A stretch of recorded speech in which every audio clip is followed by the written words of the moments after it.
Hello મિત્રો, new my blog. તો તમે જોઈ રહ્યા છો, આજે આપણે પંખો રિપેરિંગ કરવાનો છે. તો આ પંખામાં કનેક્શનનો ફોલ્ટ છે. જો તમે સિરીઝ દ્વારા આવી રીતે એને ચેક કરીએ છીએ. ત્યારબાદ જે કેપેસિટર એમાં મારેલું હોય છે, તે કેપેસિટરમાં શેડા દીધેલા હોય છે, તેને આપણે અલગ પાડશું. અલગ પાડ્યા બાદ ટેસ્ટર વડે અથવા નાની ડિસ્મિટ વડે કેપેસિટર સ્ટેન્ડને પંખાના શાફ્ટિંગથી અલગ કરશું. અલગ કર્યા બાદ તેને ડિસ્મિટથી પંખાના જે મેન 3 બોલ હોય છે તેને આપણે નિરાતે ખોલીએ. જોઈ લ્યો, આવી રીતે કંઈક પંખાનું કામ હોય છે. હવે તે બોલ ખોલ્યા બાદ પંખાને તેના મેન પેડિયાથી અલગ કરવા માટે હથોડીથી સાઈડમાં ટપોરવાથી તે પડીઓ હરવે અલગ થાય છે. જ્યારે ફ્રી થઈ ગયા બાદ ડિસ્મિટના બંને બાજુ લાગ મારીને પડિયાને નોખું પાડી શકાય છે. મિત્રો જો આવી રીતે હોય છે કંઈક. તો મિત્રો વિડીયોમાં કન્ટિન્યુ બન્યા રહેજો, અને વિડીયો ગમે તો લાઈક કરજો, શેર કરજો અને સબસ્ક્રાઈબ કરજો. તો મિત્રો આવી રીતે જ કંઈક આપણે કામ કરીએ છીએ. જો હવે જે પંખાના વાયર આવે તેને પંખાની શાફ્ટિંગમાંથી આવી રીતે ગળકાવાય છે.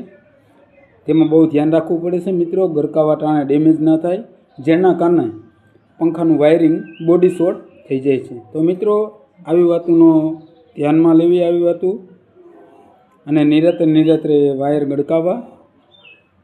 જો મિત્રો આવી રીતે બધું પંખાનું વાયરિંગ હોય છે મિત્રો.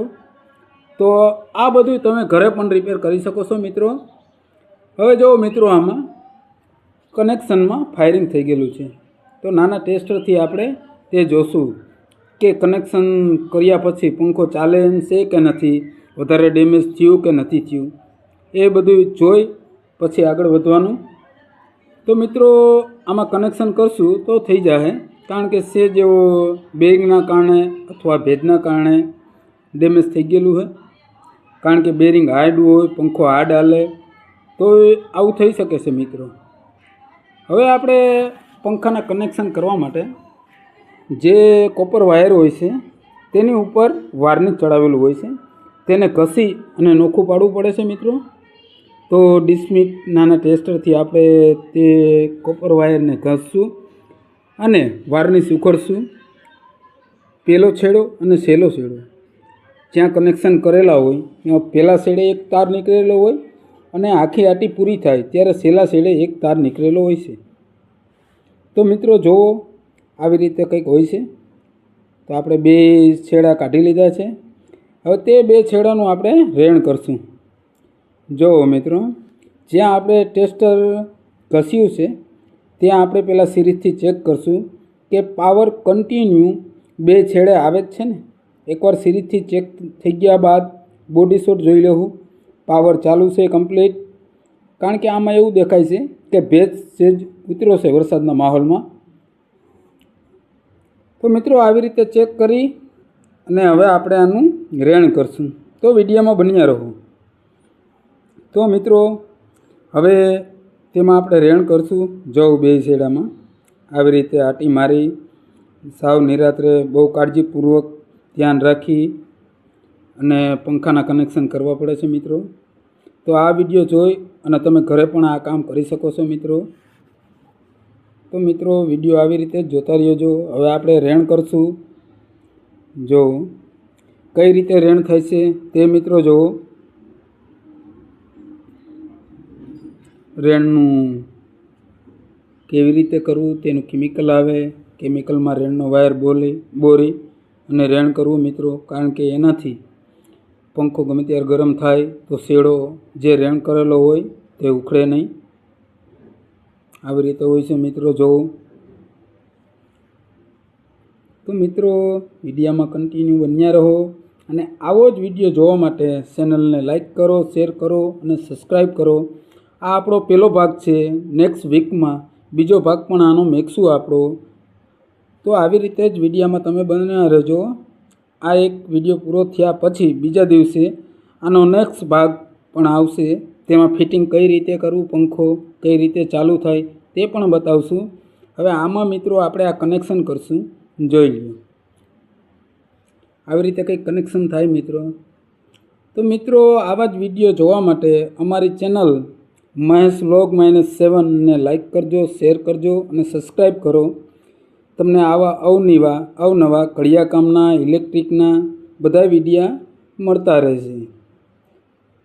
મિત્રો જો આવી રીતે પણ શેડાને આપણે રેણ કરી અને પંખાની જે કોયલ છે તેની આરે આપણે જોઈન્ટ કરશું. જોવો કઈ રીતે થાય છે મિત્રો. અને આવું નાનું રેણિયું લઈને મિત્રો, રેણિયાની કિંમત કાંઈ વધારે હોય નહીં, 70-80 રૂપિયા, એ કે વધારે ને વધારે 100 રૂપિયા. રેણિયું ઘરે લઈ તમે ઘરે પણ મહેનત કરી શકો મિત્રો. સિરીઝ વાયરે બનાવી શકો. તે નેક્સ્ટ વિડીયોમાં આપણે તમને બતાવશું કે સિરીઝ વાયર કઈ રીતે બનાવો. તો મિત્રો કમેન્ટ કરીને તમે જણાવો કે તમારે સિરીઝ વાયર ને આવું પંખાનું લગતું કાંઈ પણ માહિતી જોતી હોય તો કમેન્ટ કરીને જણાવો તમે. તો તમને બધી માહિતી હું વિડીયો મારફતે પૂરી પાડીશ. આપણે ઘંટી પણ રિપેર કરીએ છીએ. ઘંટીમાં પણ કાંઈ તમારે એની માહિતી જોતી હોય તો કમેન્ટ કરો, તો ઘંટીની આપણે તમને માહિતી આપશું. મોટરું છે, વાયરિંગ છે, પ્લસ કડિયા કામે પણ ચાલે મિત્રો. તો કડિયા કામનું હોય તો એનાય કમેન્ટ કરીને જણાવો મિત્રો. આપણે તમને બધી માહિતી આપશું. આવી રીતે જ આપણા વિડીયામાં અવનવા કડિયા કામના અને ઇલેક્ટ્રિકના વિડીયા ચાલુ જ રહેશે. તો બન્યા રહો વિડીયોમાં અને વિડીયો જોતા રહેજો મિત્રો. કમેન્ટો કરતા રહેજો. કમેન્ટો કરશો તો જ ખ્યાલ આવશે કે તમારે કઈ માહિતી જોઈશે, તમે વિડીયો જોયો કે નથી જોયો. તો મિત્રો આવી રીતે બન્યા રહો અને પંખાના કનેક્શન કઈ રીતે થાય છે તે જો. કનેક્શન કરતી ટાણે મિત્રો સાવ નિરાંત રાખવી. કનેક્શન થઈ ગયા બાદ જે વાયર લગાડો તેની માથે પણ કેમિકલ દ્વારા સેજ રેણ કરી દેવું, કારણ કે પંખો હીટ થાય ત્યારે તે વાયર ઉખડી ના જાય. તેના માટે પણ બહુ કાળજી રાખવી મિત્રો. અને આવું આપણે ઘર બેઠા કરી શકીએ છીએ મિત્રો. પંખામાં અવાજ આવતો હોય તો પંખો ખોલી અને બેરિંગમાં ઓઇલથી સાફ કર્યા બાદ તેને ગ્રીસ ભરી અને ફ્રી કરી અને પંખાને આપણે હાર્ડમાંથી ફ્રી કરી શકીએ છીએ મિત્રો. આવું બધું ઘર બેઠા પણ કરી શકીએ. નેક્સ્ટ વિડીયોમાં આપણે બોર્ડનું વાયરિંગ કઈ રીતે હોય તે પણ બતાવશું. અને નાના મોટા એવા કાંઈ ઇસ્યુ હોય ઘરના ઇલેક્ટ્રિક બારાના તે પણ આપણે સમજાવશું, જેથી રાત્રે ગમે ત્યારે લાઇટ જાય તો મિત્રો તમે હેરાન ન થઈ શકો. વિડીયો જો અને જોઈને વાયરિંગ તમે કરી શકો મિત્રો. મિત્રો આવી રીતે બધું હોય છે. તો મિત્રો વિડીયોમાં બન્યા રહો અને નેક્સ્ટ ભાગ કાલે અથવા પરમ દિવસે આનો મેકીશ પાછો. તેમાં પંખો કઈ રીતે ફિટિંગ થાય તે પણ જોજો.